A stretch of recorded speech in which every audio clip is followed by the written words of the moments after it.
In this video, I discuss where the stock market could potentially go in the month of December. We take a look at retail sales, the 6 largest companies in the world, and the trading volume we're seeing at the moment. And we look closer at Apple stock at the moment and how that compares to Apple's actual revenue. Hello everyone, this is Sajad. Hope you're doing well. If you're new to the channel, I do regular stock market analysis and updates. To get these regular updates, just subscribe to the channel and turn on the notification bell. Also, comment below if there are any particular stocks you'd like me to cover. So at the moment, global debts we know have absolutely soared this year. And as a percentage of GDP, total debt is now at 360%. In this video, I'm going to cover why the big 6 are so important when it comes to the wider stock market and where we're going in terms of direction, not only in the next kind of month or so, but in the next 6 to 12 months. Also, I'm going to show you why retail sales will be key in terms of how well they do. So let's get started. First of all, happy Thanksgiving. Black Friday is here and it's a massive day and a massive weekend for retailers. However, here in the UK, the footfall is obviously set to drop massively in terms of brick and mortar retail, obviously due to the lockdowns. But what does that mean in general for sales over this weekend and then into the Christmas period? Well, this survey, which is done regularly and has been going since 2007, this is just telephone interview asking people whether they're going to spend more this Christmas, less, or around the same amount of money. And you can see clearly the trends there. Back in 2008, you can see there was a sharp drop in terms of the people who are willing to spend about the same, and obviously a lot more people spending less. And that sharp drop we've not really seen this year. So projected, we're going to see a small drop in terms of people spending the same or a little bit less than before. So based on surveys anyway, you would say that actually the retail sales aren't going to be as bad as what we perhaps saw in late 2008. I'd also add as well this particular chart where we look at holiday retail sales in the US from 2000 all the way to projected 2020 right now. And you can see apart from again that 2008 and a little bit into 2009 where it was kind of flatline, it's been increasing year on year and that trend hasn't paused and is not likely to pause right now, to be honest. So in terms of billions of US dollars at least, it's projected to continue to increase. So which sectors will do well in the next 6 months when it comes to the stock market? Well, what has performed best so far? What we've seen from March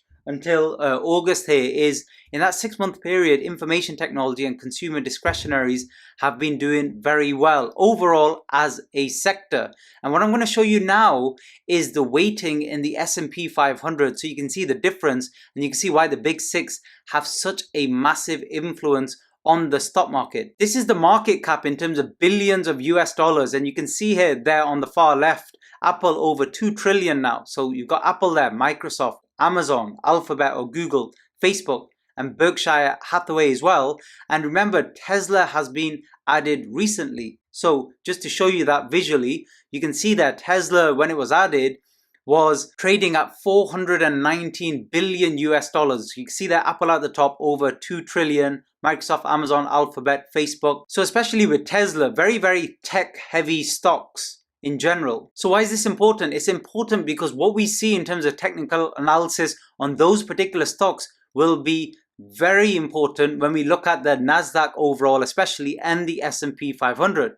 If Apple, for example, is expected to have a very difficult 12 months, then you could bet that the entire stock market is going to struggle. The other thing that's interesting, and this is directly from the Federal Reserve's website, is you can see here that in terms of the overall owners of stocks, the top 10% actually own 88% of the stock market. What's even more amazing as a statistic is actually the top 1% own over half of the stock market, so over 52%. So talk about wealth inequality. And I'm not surprised people like Jerome Powell get so much criticism when it does feel like sometimes they're bailing out stocks.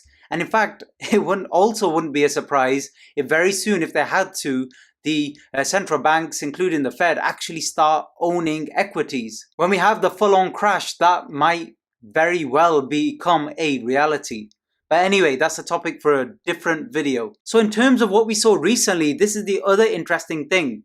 Very recently, we saw on the NASDAQ trading volume significantly up in the days leading to Thanksgiving. So earlier this week. And if you have a look there at 2020, you can see that we're almost double the trading volume of last year. And overall, it's a lot higher than anything we've seen actually in the last 10 years. So we know there's a lot of volume being traded at the moment. But as I'm about to show you on the charts, there hasn't been much movement in terms of price. And that's why I think we could actually be coiling up right now. So we're going to concentrate on the S&P 500 and the NASDAQ, but also I want to talk about Apple as we've been discussing it in this video. And I think at the moment, let me just remove these drawings, we're actually at a very, very key inflection point for Apple. And I'll discuss the structure in a minute. But before we have a look at this, because I believe there's a good chance from here, Apple could be set up for a massive final kind of like parabolic rally. But before we look at that, and before we discuss potential targets for Apple and the wider stock market, I want to show you the revenue for Apple in the last few years and also how well Apple is doing as a global business outside of the US. So let's have a look at that now. This chart shows the global revenue of Apple from 2004 to 2020 now projected. And you can see, for example, just from 2010 to 2014, the revenue went up by a multiple of 3. So significant gains. But then what have we seen in the last 3 or 4 years? Actually, it's been kind of sideways, especially since 2018, which is why it was not a surprise that the stock market corrected so significantly back then. So the Apple's been pretty much sideways, and I think you could say that for a lot of the larger companies, they've been pretty much sideways in terms of what they're doing in terms of actual expansion. What we've seen actually happen is not any kind of real growth in terms of company profits, but what we've seen more since 2018 is obviously a reduction in interest rates to record low levels and the Fed purchases of corporate bonds, etc., etc. So that's what we're actually seeing, and that's important to note there, because Apple has, in terms of the actual share price, it's actually gone up significantly since 2017, 2018, as I'm about to show you in just a minute, but the revenue hasn't. Now, the other thing I talked about when we discussed the Warren Buffett indicator, one of the reasons I didn't think it was that relevant anymore was because some of these companies like Apple, Amazon, etc., the indicator focuses on the US, but these are global companies now, so a lot of their revenue comes from outside the US. However, I was actually surprised to see this chart. So I was surprised to see that the non-US share of Apple's revenue, and this is from 2006 all the way back there, now into 2020, you can see in terms of a percentage, it's actually been going down, not up.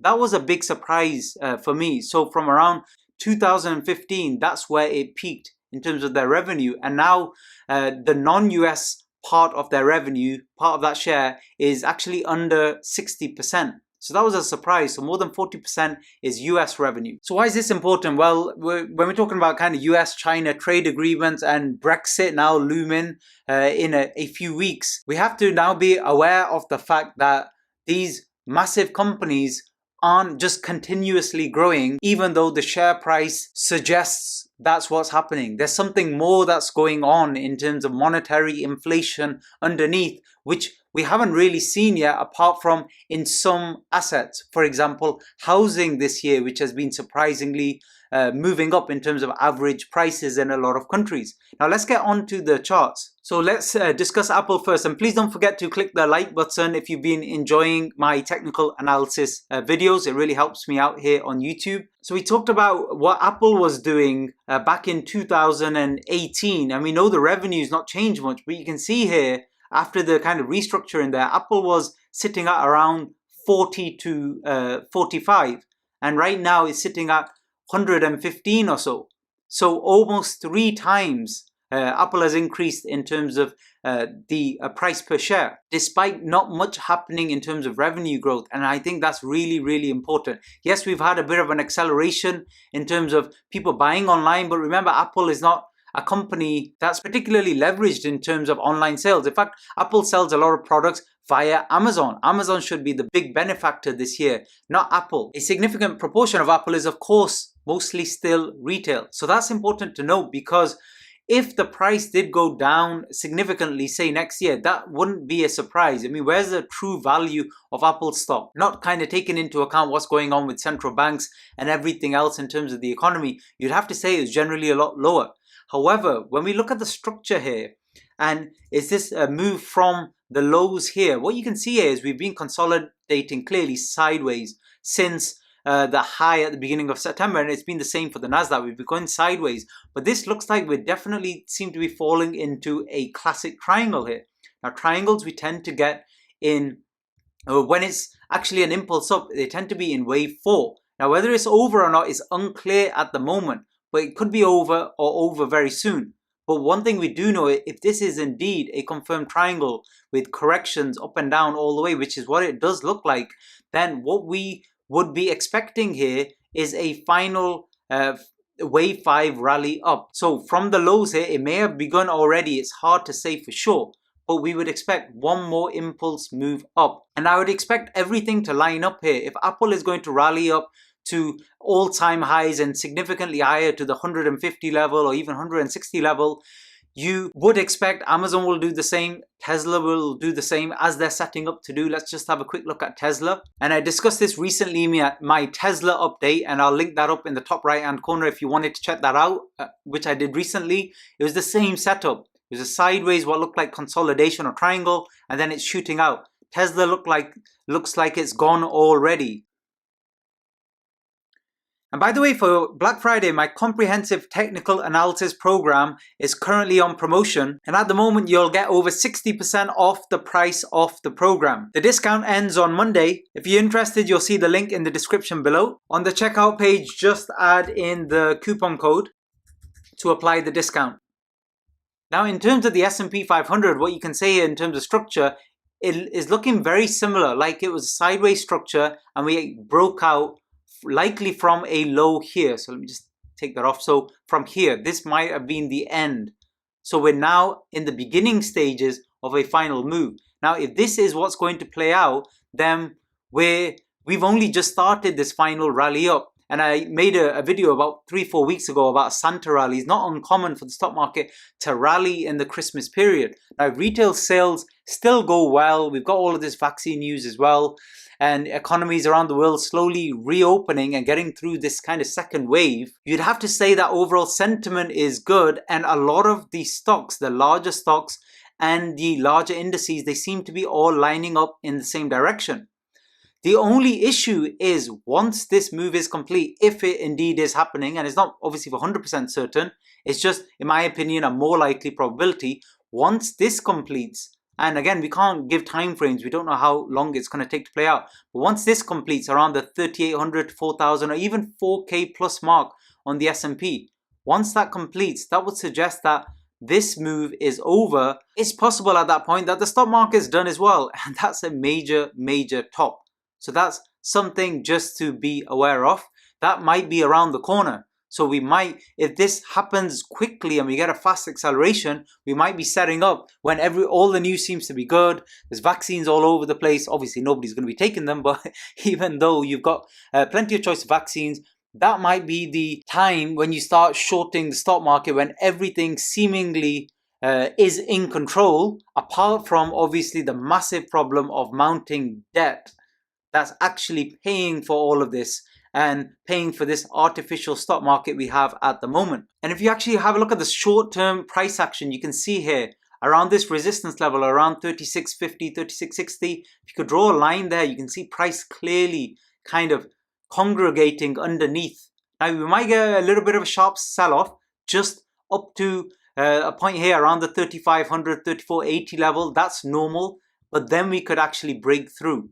So we're getting a lot of consolidating volume around that area. And just briefly on the Nasdaq as well, again, it's higher lows. We could be now setting up as almost, in terms of classical analysis, it's almost like an ascending triangle pattern with higher lows, and then eventually we get a breakout. And if this does indeed occur, because we've had so much consolidation in terms of price action, you'd expect the move as well to be particularly strong. And personally, and I'm talking in the very short term, so I'm talking the next kind of couple of weeks or so, I can't really think of any drastic negative news that would affect the stock market. In the long term, for sure, there's massive headwinds. The economy in reality is falling apart. Unemployment's going through the roof again. We've got massive bubbles all over the place, not only in terms of the stock market, but in terms of housing as well. And I'm going to do another update on that very soon. But let me know what you think in the comment section below. And also let me know if you'd like further updates on any other markets. Have a great weekend, and I'll catch up with you again next week. Thanks for listening.